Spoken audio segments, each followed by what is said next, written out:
Okay, at this point you should have the warm-up done. Here we go. Number one, it says the ratio of calories to fat in the candy bar is 10:6. If the candy bar is 60 grams of fat, how many calories are in the candy bar? This is a simple ticket problem. We're talking about calories and fat, and it tells us in the first sentence that it's 10:6. It also says the candy bar has 60 grams of fat. We're keeping track of the amount of fat down here. So using your Desmos calculator, 6 times 10 is 60. If you're not sure, you can do 60 divided by 6, which means 10 times 10 is 100. Number one is A. Number two, John has 4.5 pounds of candy he's gonna put into 3 bags. How much candy will fit into each bag? So it's either 3 divided by 4.5 or 4.5 divided by 3, and what you have is candy. So it's this getting split into 3 bags, which means 2 times 4 is 8 plus 1 is 9 over 2 divided by 3 over 1. If you skipped writing this step, you probably got 27 over 2 as your answer, which is wrong because you keep the first fraction, you change the sign, you flip the second fraction, you get 9 over 6.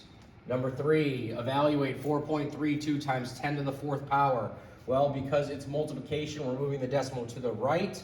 We're moving it 4 places. We're not necessarily adding 4 zeros. It's 4 moves. There's 1 move, there's 2 moves. We have 2 more moves to go, so we need 4, 3, 2 with 2 zeros, and that's answer choice B. The last one, determine the area of the figure below. In this problem, there's no formula for this figure, so you have to split it up into a rectangle, which is 1, 2 by 1, 2, 3, 4, 5, and which means 2 times 5, the rectangle is 10. The triangle is 5 by 3, and so it's base times height divided by 2. 5 times 3 is 15 divided by 2 is 7.5. So the total area of that figure is 17.5. All right, daily dose. Today is percents and ratios. Not just today, but all week. Pause the tape and work these out. Okay, the first one, John earned $260 after working for 4 hours. How much will he earn after working for 7 hours? Well, we're talking about money in hours, and it tells us 260 over 4 hours. We want to know how much he makes in 7 hours. Well, there is no number that we can multiply 4 by to give us 7. So we're going to have to do one extra step and figure out, hey, let's see how much he earns in 1 hour. Divide by 4, 260 divided by 4. If you do that on your calculator, it'll give you an answer. Whatever that answer is, you're going to multiply by 7 to get to your final answer. So on this slide, you're going to have to do some of this work on your own. We're not just going to tell you what the answer is. So again, on your calculator, 260 divided by 4. That will tell you the price per hour, and then you'll have to multiply that by 7 to get your answer. A parking lot had 42 red cars and a total of 280 cars. What is the percentage of red cars? Well, 42 red out of 280 total. I know percents are out of 100, but there's no way that I can get 280 out of 100. I can't divide anything by it. So the other strategy I can do is literally, I can put this fraction directly into my Desmos. I could type in 42 divided by 280, it'll give me 0.15, which is 15%. Before you move on, make sure you figure out the math for this. All right, quick mental math. Point is located at -5,3. If it's moved 6 units right and 5 units down, what will be the new ordered pair?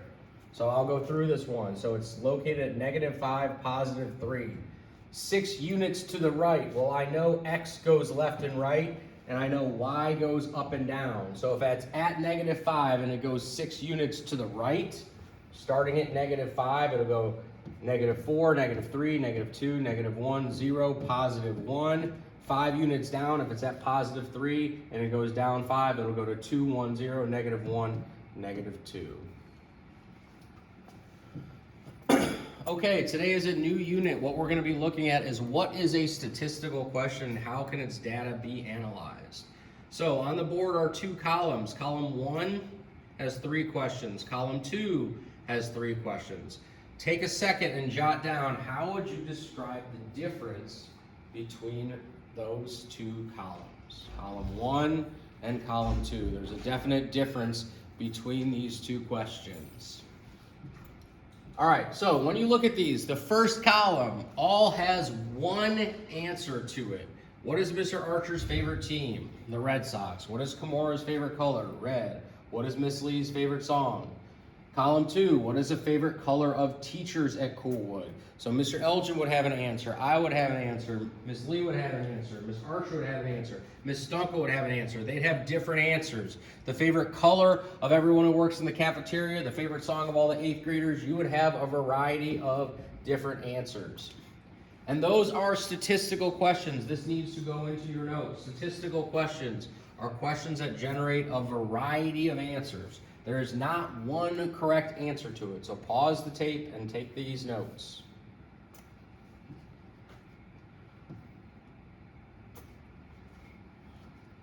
Make sure you put at least 2 of these questions in your notes. The questions on the left-hand side have a variety of different answers. How old are students in 6th grade? You have 12-year-olds, 11-year-olds, 13-year-olds. There's more than one answer. If I just say, how old is Michael? He's 12. There's one answer. It's one number.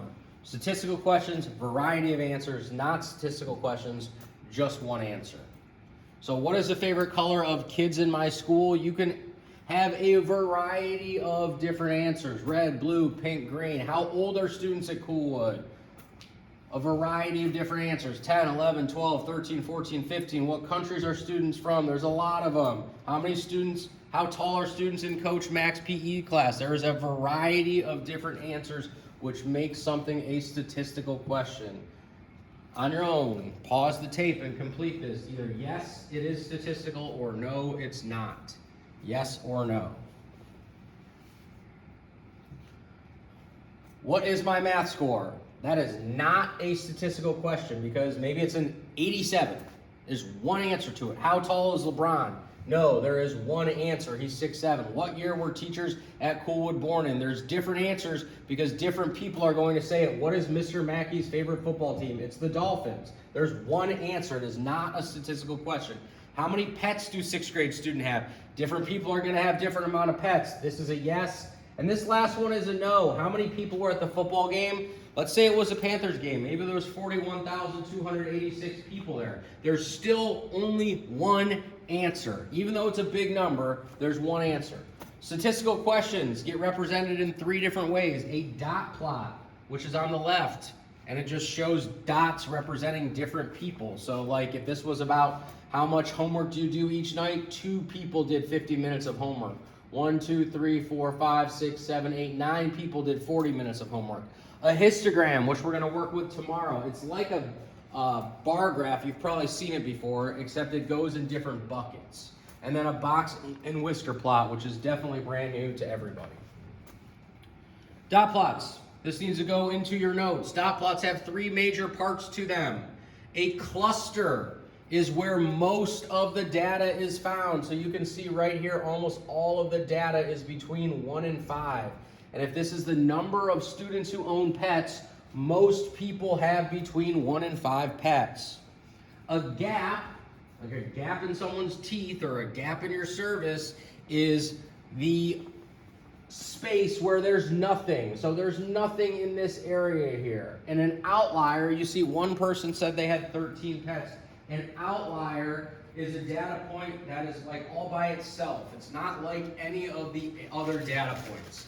So take a couple minutes and copy down the definitions from down here. Cluster, outlier, gap. Pause the tape while you do that.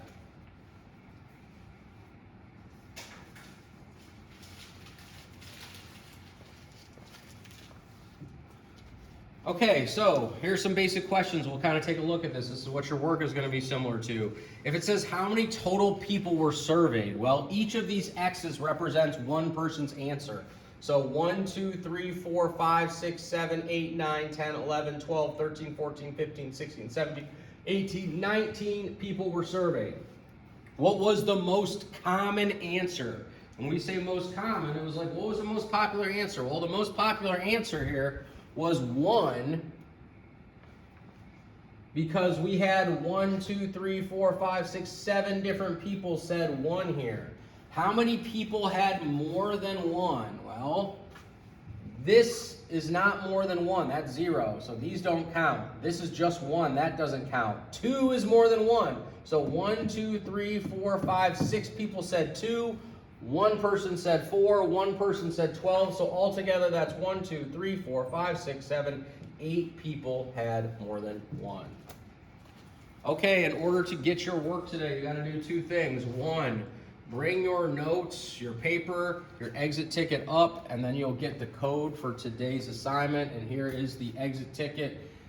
It's write your own statistical question. Remember, a statistical question generates a whole lot of different answers. So when you're thinking about how to write it, you're gonna wanna ask a question that more than one person can ask. So it won't just be like, what is John's age? Maybe it'll be, what is the age of everyone at the zoo?